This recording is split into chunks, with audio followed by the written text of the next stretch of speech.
Hey guys, this is Michael with Quiet Lawn. I hope you're doing well. Topic of this video is, I do have other people that I've discovered that watch our YouTube channel that aren't mowing businesses. They're just other service businesses, or maybe they offer something else. And I just had a conversation with a nice young gentleman that has a business that rents inflatables, and he was asking about the prospect of adding mowing and Christmas lights to his business. But I wanted to address how I feel about mowing and whether or not I think it's a good thing to offer in your business.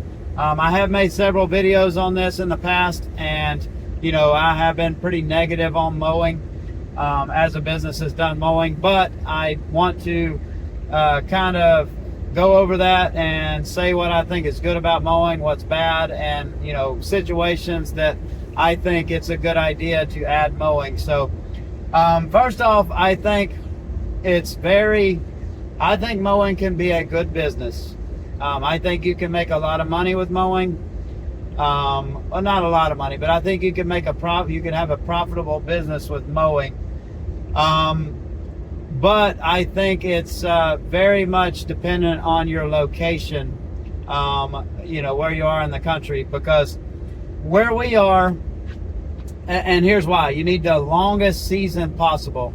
Like with mowing, I think the more weeks a year that you can mow, the longer the mowing season, the more it makes sense to offer mowing as a service. Where I am particularly, we're in like the very north end of South Carolina along the coast in Myrtle Beach, so we're basically on the border with North Carolina.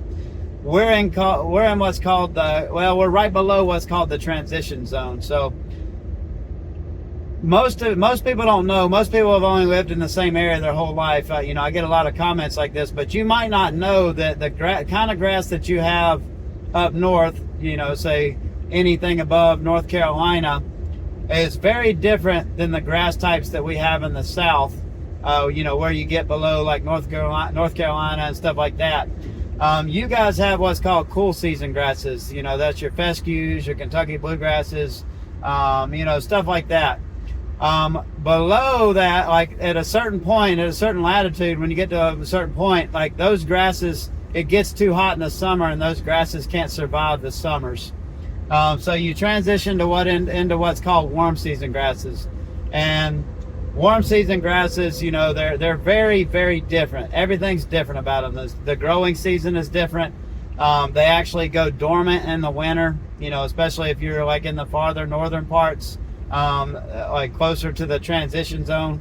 The transition zone is this area in the middle of the country where you have both grass types, because it's not quite too hot and it's not quite too cold for the warm season grasses in the winter. It's not quite too hot for the cool season grasses in the summer. But above and below that, you either have cool season, you have cool season above, and you have warm season below. Where we are is we're at the very top end of the area where warm season can survive, where you start to get into the transition zone. So it's very cold where we are, like for our grass types. So what that means is that our grasses go dormant for a very long time. Typically our grasses, it's almost September right now. Typically our grasses will start slowing down their growth in September, when we start getting night temperatures in the 60s.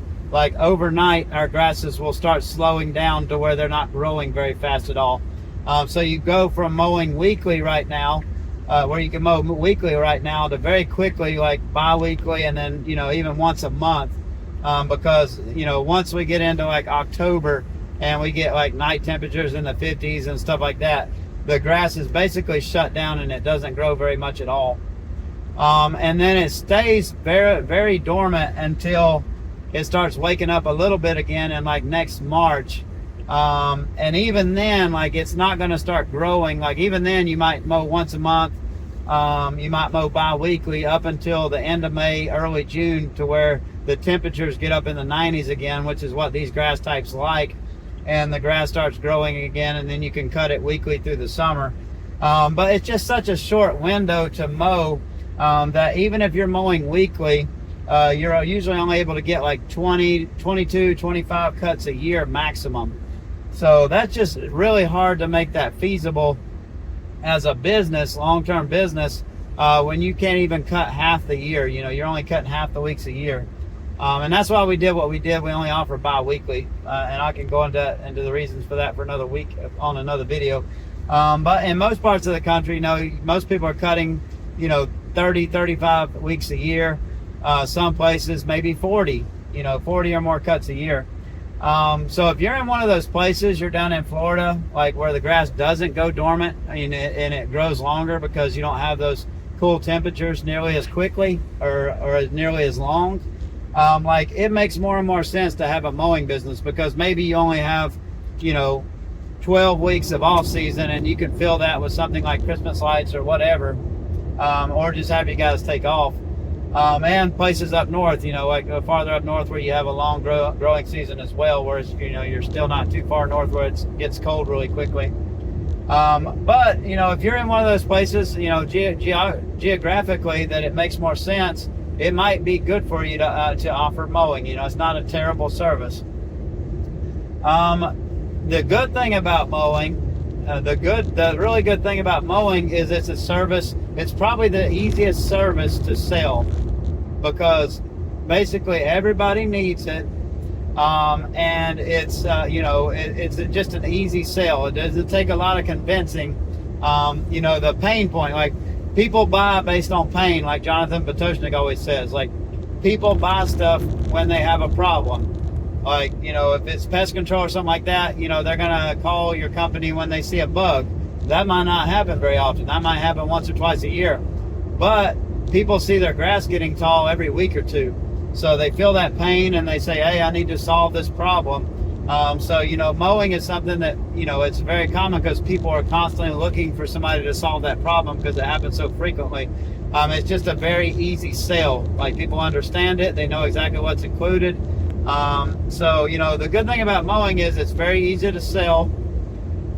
It's relatively easy to get into. Like you probably already have mowing equipment anyways if you already mow your own house, your own lawn. If you don't, you can get stuff very cheaply to get started. And also you can quickly build up a route to keep yourself busy, because you don't need a lot of customers because you're going there every week or two. That's very different than other services like pest control or stuff like that, where you're only going to the property maybe 4 times a year. You need hundreds of customers to keep yourself busy and get a full-time route. But with mowing, you could get 50 or 100 customers and basically have a full-time amount of work for yourself, just getting started. The downsides to mowing, it's a lot of capital if you're buying nicer equipment. If you're buying big zero turns, you're pulling a big expensive trailer. I talk in other videos about, how I feel about that. But going back to my conversation with this young gentleman that has the inflatable business, is he was trying to decide, one, to add Christmas lights, which I highly recommend for his business. 2, he was trying to decide if he wanted to add mowing to his services, because right now with his inflatables business, it's very busy. He's got a lot of guys working. It seems like a very lucrative business, but he's only able to work on Fridays, Saturdays, and Sundays because people have birthday parties. People have parties throughout the summer for their kids. It's not really something that you typically get during the week unless it's a special case or some kind of corporate thing. But most of his work is on the weekend, so he's trying to add stuff to add during the week. And my point with him, my point that I made to him was that I didn't think mowing would be a good thing for his situation, because one, if you're going to add a service, I think it should be a service that is complementary to what your existing service is. In other words, not competitive. And my point being, like, complementary, I mean that when you're busy doing one service, you're not busy doing the other service. In other words, when one service dies down, the other service picks up. Like, I like services like that complement each other schedule-wise. Like mowing, mowing or fertilization weed control, it starts dying down in the fall, but that's when Christmas lights starts picking back up. But my point to him was, like, hey, if you add mowing, the same busy season that you have with inflatables is going to compete with the same busy season that you're going to have with mowing during the summer, and those two are going to kind of compete with each other. And what are you going to do when you have a situation where it rains 2, 3, 4 days during the week and your guys are behind on mowing, and you've got, you know, all these inflatables booked out for the weekend, and you've got to decide between mowing those lawns and getting those inflatables out. So it just creates problems where it's going to, you know, it's going to be an issue for you.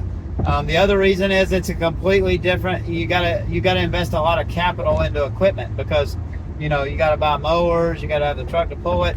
You're going to invest a lot of time in training and stuff like that. You know, a whole lot of time in training. And you just got all these issues. So, you know, with an existing service business, in his situation, I was like, I don't think mowing makes sense. Now, we talked about Christmas lights as well, and he wants us to help him to do his Christmas lights with Service Simplify, help him figure out how to do that. But with Christmas lights, you know, I talked with him. It was a very complimentary business, because as his inflatable business starts to die down in the fall, his guys can start doing Christmas lights. It sounds like they already have a lot of the equipment, the trucks and the trailers. They have ladders and stuff like that. It sounds like they already have a lot of the equipment they need for Christmas lights. Christmas lights is a very easy service to train your guys on. It only takes a couple days. And another benefit to him is that they can offer event lighting. Like, there's other things you can offer, like temporary lighting, like wedding lighting and stuff like that. These guys can use, you know, that Monday through Thursday that they can use that Monday through Thursday, those free days they have now, to install, you know, event lighting for weddings and stuff like that, or, you know, July 4th lights, or Halloween lights. And, you know, they could even bundle them with the inflatables, you know, like a July 4th package where they have, you know, put up lights on the house and have inflatables for people to throw parties, and the same thing with Halloween. So, you know, that was my conversation with him. But, you know, if you're looking at adding mowing to your existing business, you know, I would just make sure, because mowing's generally like one of the lower revenue producing services. If you're going to add it, one, you know, if you're in a service that is higher revenue producing, that's more appealing, I would probably just double down on that. But if not, I would try to find out if mowing is going to complement your existing service, or is it going to compete with it? You know, are they both going to have the rush at the same time, where you're having to choose between one or the other, or is one going to be getting busy when the other one's slowing down? But that's just my thoughts.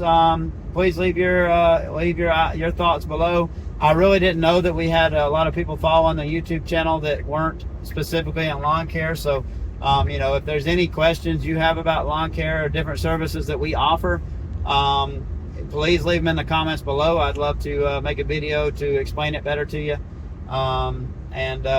Anyways, I hope everybody's well. It's Labor Day weekend here. I hope everybody enjoys their weekend. I hope everybody's safe out there, and I will talk to you guys in the next video. Thanks.